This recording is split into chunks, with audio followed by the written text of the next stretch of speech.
How accommodating.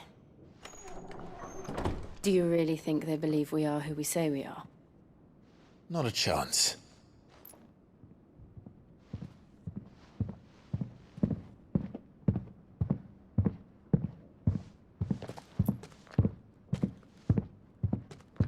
Right, I guess. My uncle believes we're imposters here to rob him.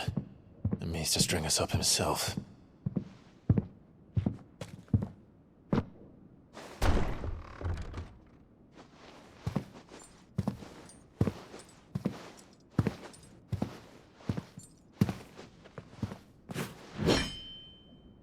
Imagine my surprise when I was told my nephew had come to visit.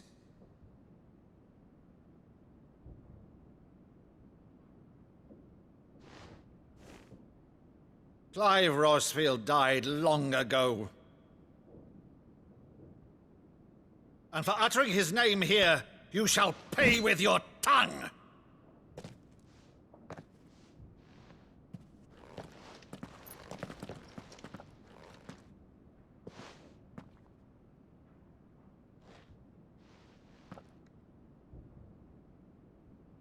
You would mock me as well?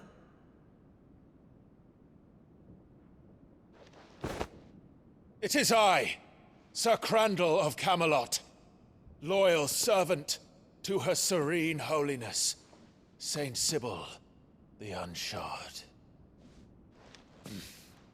Meadow, thou vile sorcerer, for thy crimes against church and crown, I shall have thy head.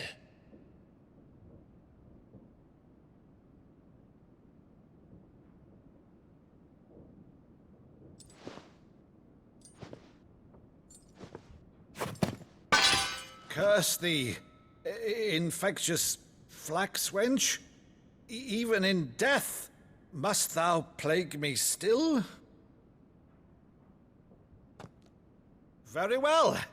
I shall open the gates of hell, that thou might see thy charge once more.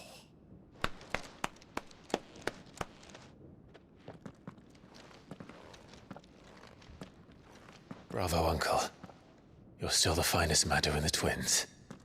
Oh, Clive, my dear boy, it's really you.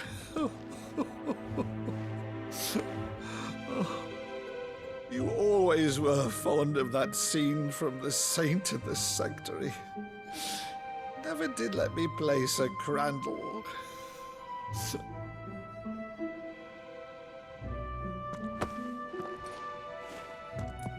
I have a favor to ask, Uncle Byron. Rutherford, inform the kitchens. There'll be guests. We dine immediately. But, Uncle... You can't very well regale me with the tale of your miraculous preservation on an empty stomach. Go on, sit.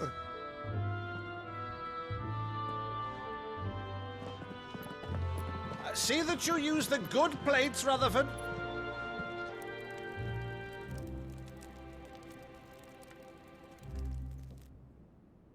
So you arrived late to one of her cullings, did you?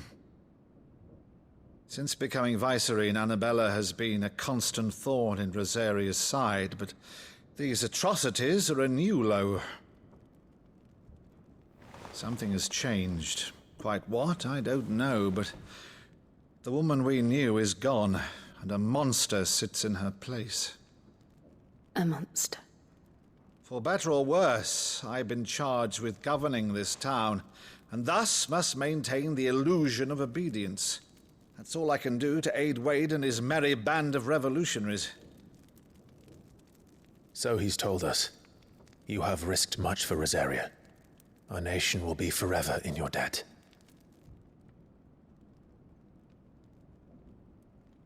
It has been 20 years, Clive. The nation your father and your forefathers fought to defend is no more. Perhaps it would be otherwise had I the courage of my brother.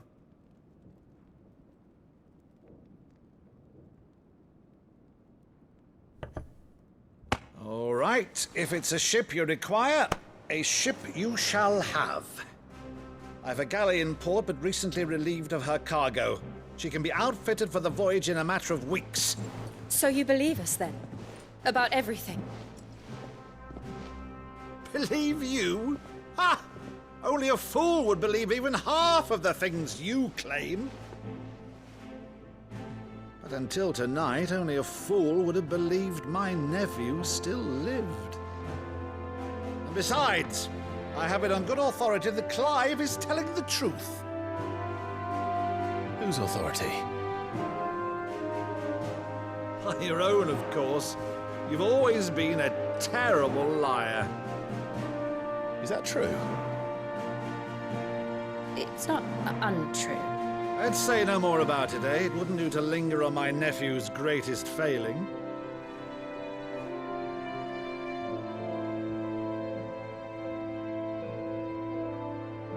The one thing I cannot believe, though, is all this about you being Sid.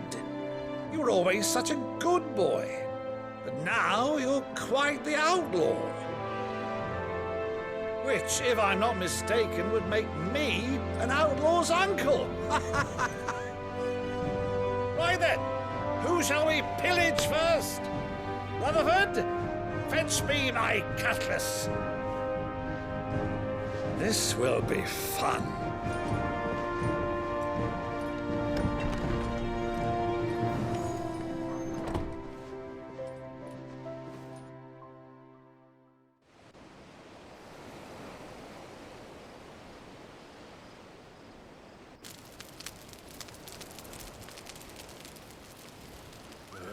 Over there.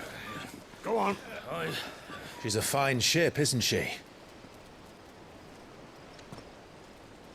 Once outfitted, she'll bear us across the boiling sea to Drustinus in the space of 3 days.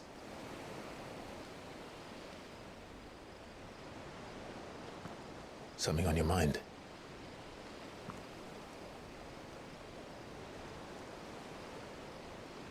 Monsters.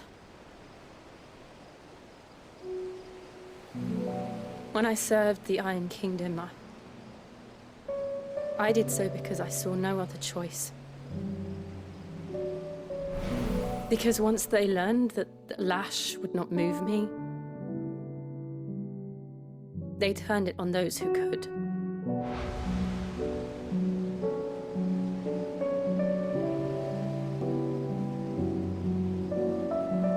And so I became their puppet.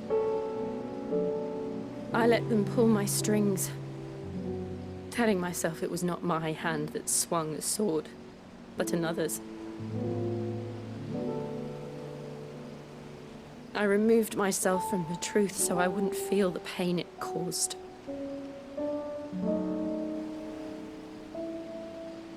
And before I knew it, I no longer felt anything. Anything at all.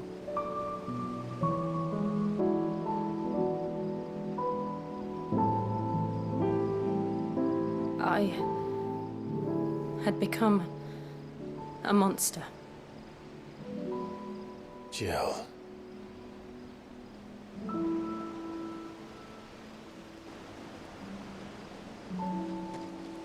I don't want to be a monster, Clive. Do you understand? I want to choose a different path, a better path. To live on my own terms. But before I can do that, I need to come to terms with my past.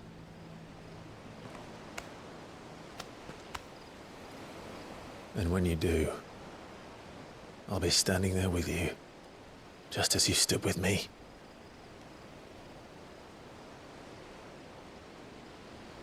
Thank you, Clive.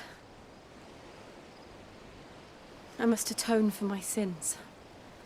Only then, when it's done, will the monster cease to be. Just promise me that you won't die with it.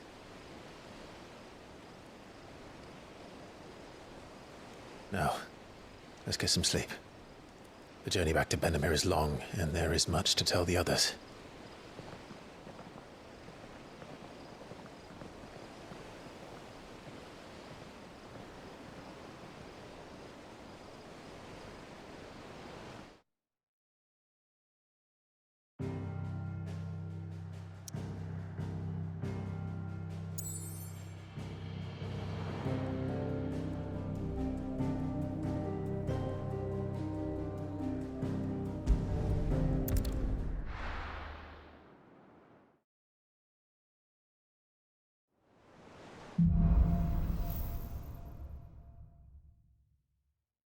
Founder knows what awaits us in the Iron Kingdom, but Vivian could probably make an educated guess.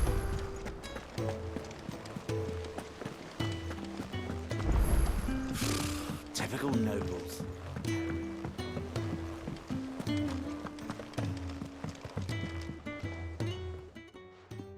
Back again, Lord Rosfield. I'm touched that you should find me such good company. It is not your company, but your counsel that I seek on this occasion. Ever the charmer. What will it be today, then? The Iron Kingdom. I need to know what to expect. You'll soon be setting sail for Drake's Breath, then, I take it. The mother crystal that rises from the boiling sea. There was a time when a true-blooded Rosarian had only to brave the waves to visit it. But then the Ironblood made their move.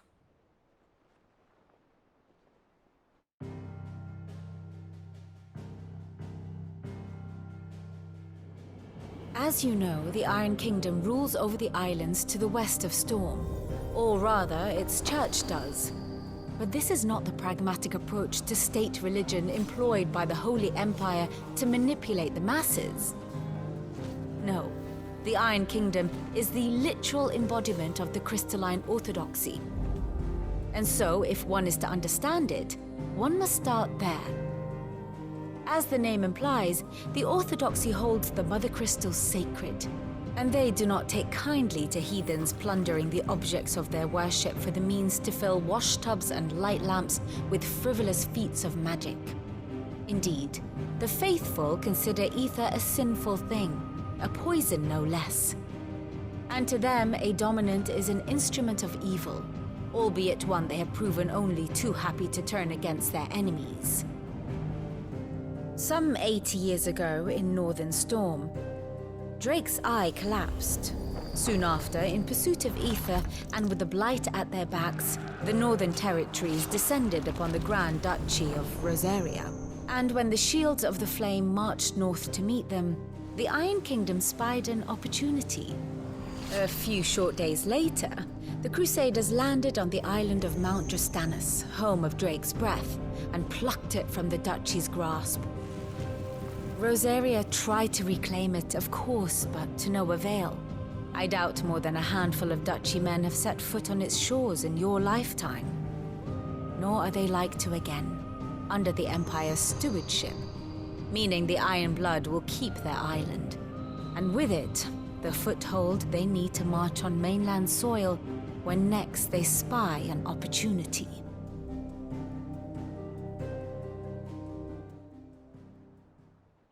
The Mother Crystal is both the object of the Iron Blood's worship and their gateway to the continent, making Drastanus the holiest of holy grounds, from which the Orthodox Crusade shall one day sail forth to claim the remaining Mother Crystals, or die trying.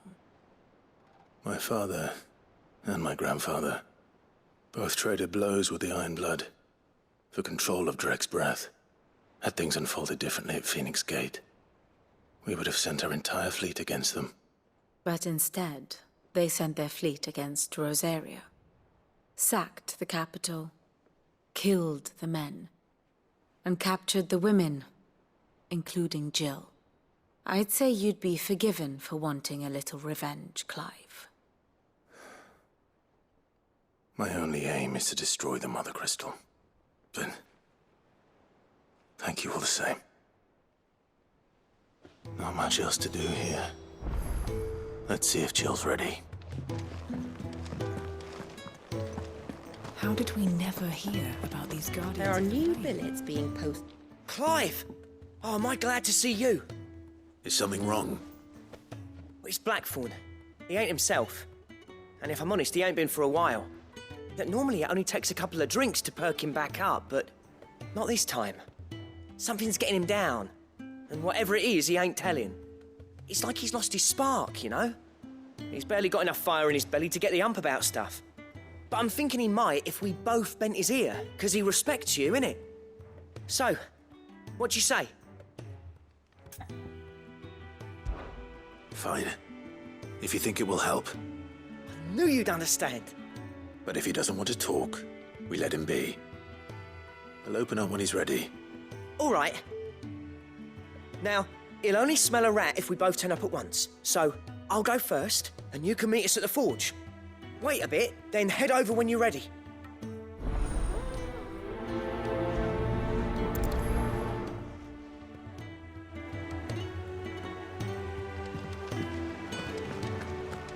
A part of me thought Drake's head might be the last crystal we ever cracked. But I'm glad I was wrong.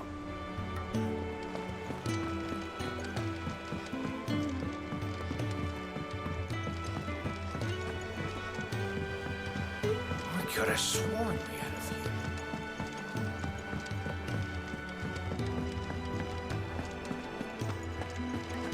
That monster's taken quite a liking to Lady Karen. Long time no see, Clive. What are you doing? You meant to talk to him, not me.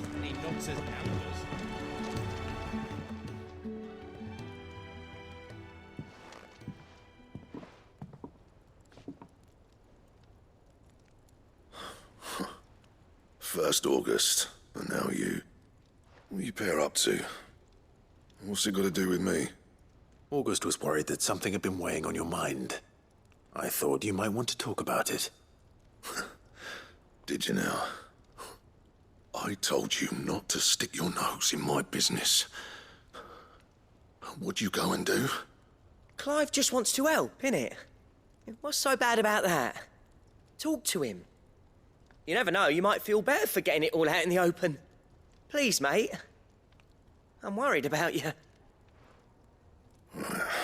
Phil shut you up. It's nothing really. Stupid. Not the sort of thing you bother people about. Why don't you tell us all the same?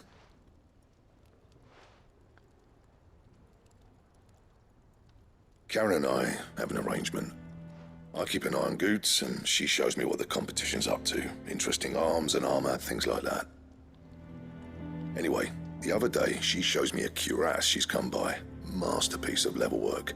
Light, supple, and tougher than it had any right to be. Made my stuff look like every clumsy shit. I should have brought the bastard thing there and then just to study it, but I was too proud.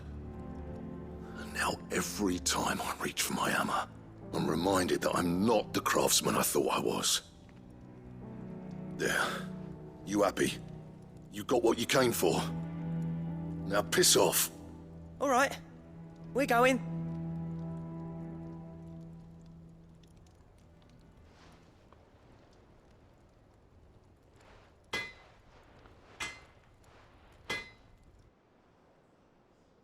I always thought of old Blackthorn as a bit of a force of nature. Like a storm cloud full of ale. Didn't think anything could rattle him. Least of all a stupid piece of leather. Blackthorn's always taken pride in his craft. Questioning it means questioning himself.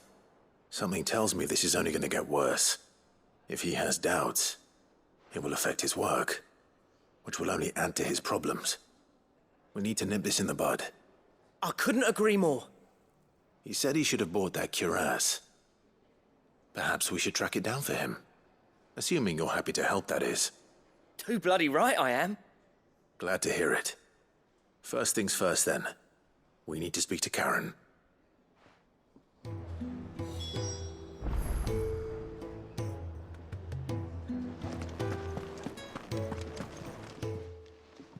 Karen, do you have a moment? Blackthorn mentioned that you'd recently come by a leather cuirass. An exquisite example of the craft, from what he told us. And he ain't been himself since he saw it. So we thought we'd buy it for him. Sorry, sold it already.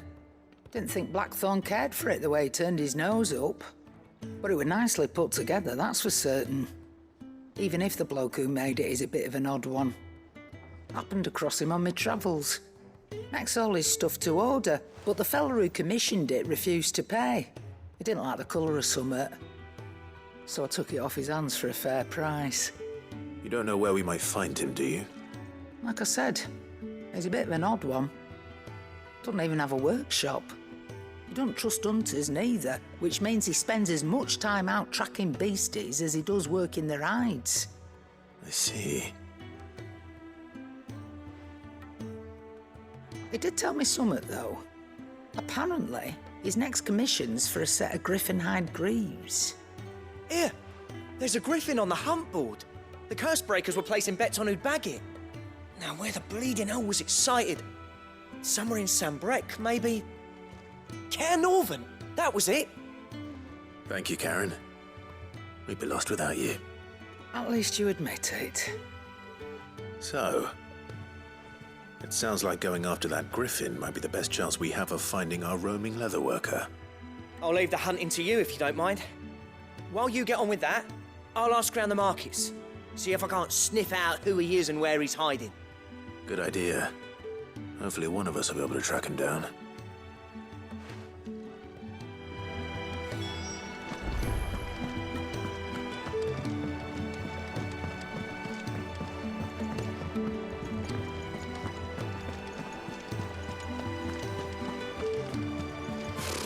Typical nobles.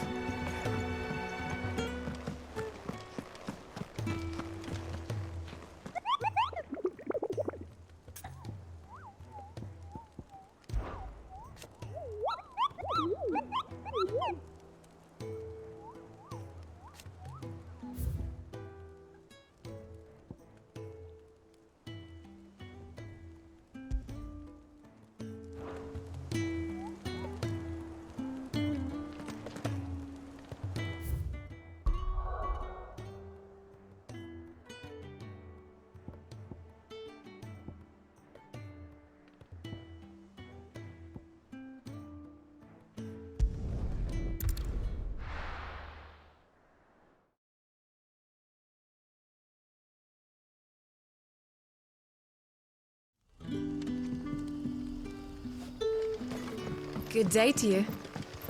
Sid.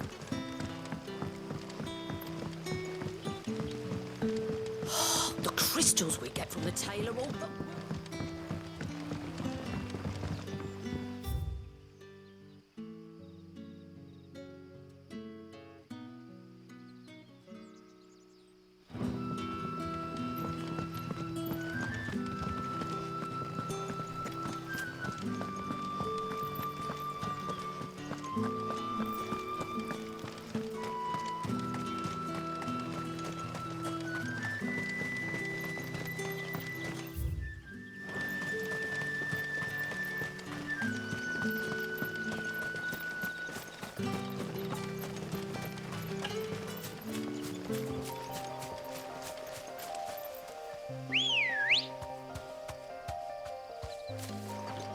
Let's go.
Griffins don't exactly make for easy prey.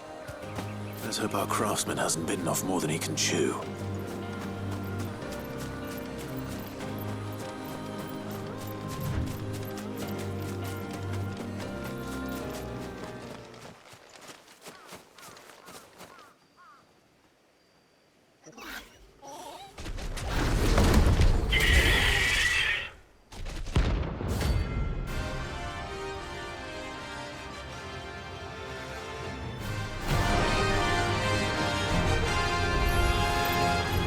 We'll have to wait.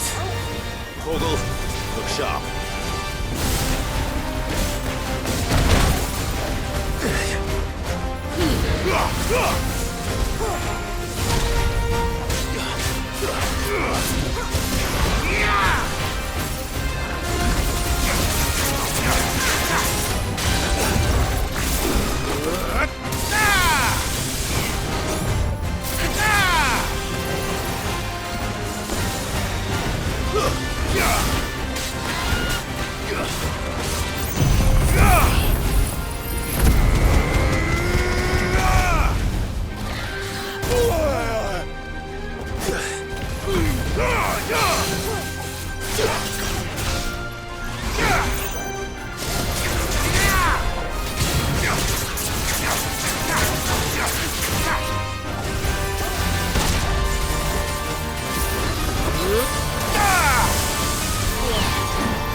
You're finished!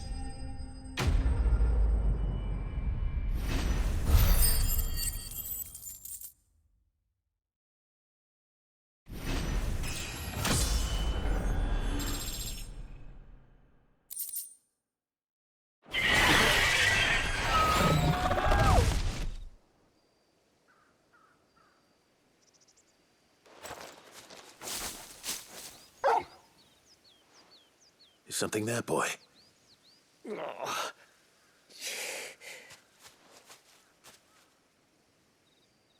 Could that be our man?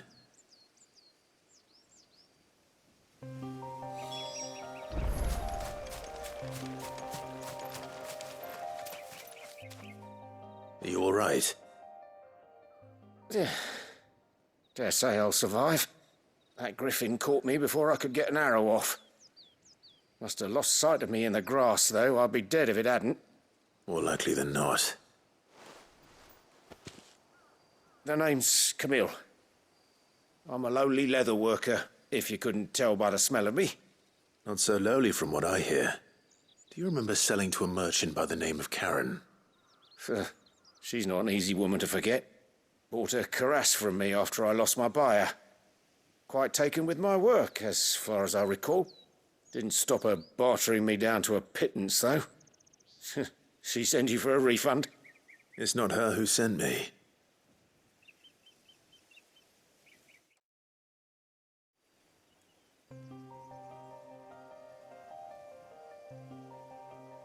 Well, consider me flattered. You should be. He's a master of his art, and not an easy man to impress. Blacksmiths are proud folk. It's a rare thing indeed for one to praise a glorified tanner. And I don't imagine an impressive swordsman like yourself would be getting your steel from any but the best. I'd dearly love to help a fellow craftsman, but... Well, actually, I suppose you could give him this. What is it? Treated leather. Same stuff I used to make that cuirass. If your man's as skilled as he sounds, he'll know what he's looking at. You sure? Well, you did save my life. And thanks to you, I'll be going home with all the griffin hide I can carry. I'd say it's the least I can do. Short of showing him how to make the thing myself, that is. But there are rules against it. Secrets of the trade and whatnot. In that case, I'll see that he gets it. I'd be much obliged if you would. Right. I've got some greaves to make. You send your blacksmith my regards. Will do. And thank you.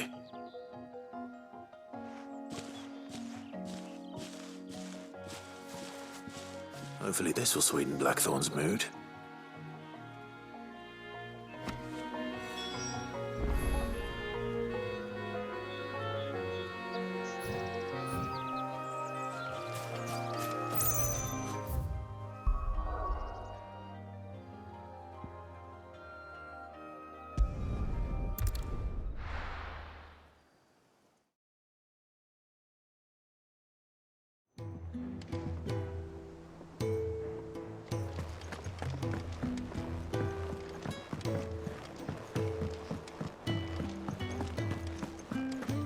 That monster's taken quite a liking to Lee. And with a bit of luck.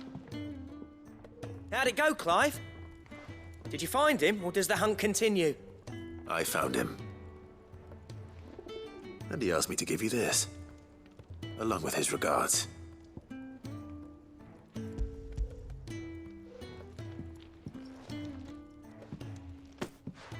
You're joking.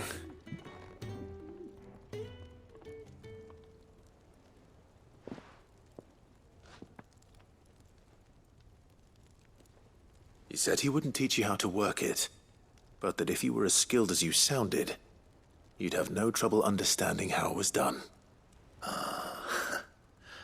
So that's his secret. Crafty bastard. He's layered and cross-grained it. Good few times, too. No wonder it's tough. And that's no ordinary oil he's used to get that finish. Oh, this is fine work. Even finer than I thought. Yeah? I'll take your word for it. Just looks like leather to me. Still, I'm glad you're happy. Here, Clive, you didn't happen to catch the fella's name, did you?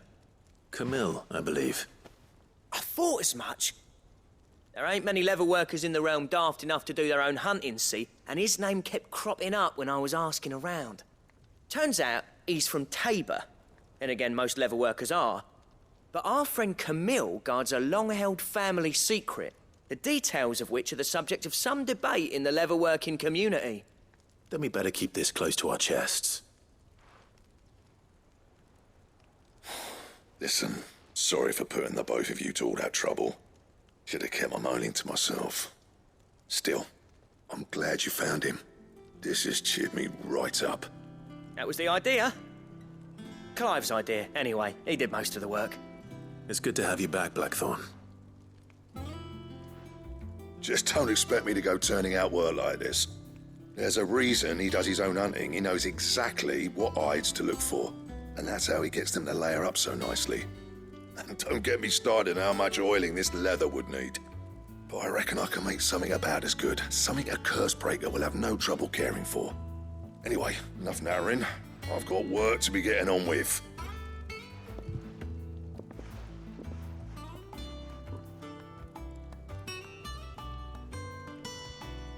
Looks like we won't be needing a new blacksmith.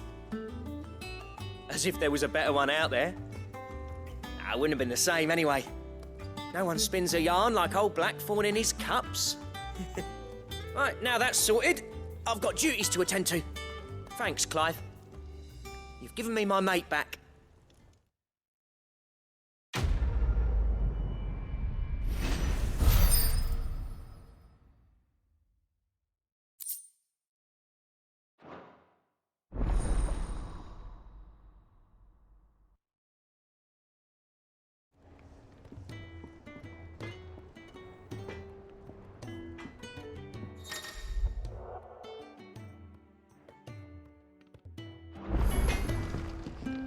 What do you need? What do you want?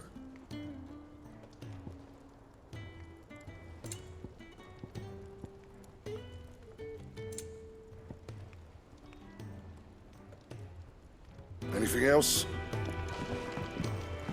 That monster's taken quite a liking to Lady Karen.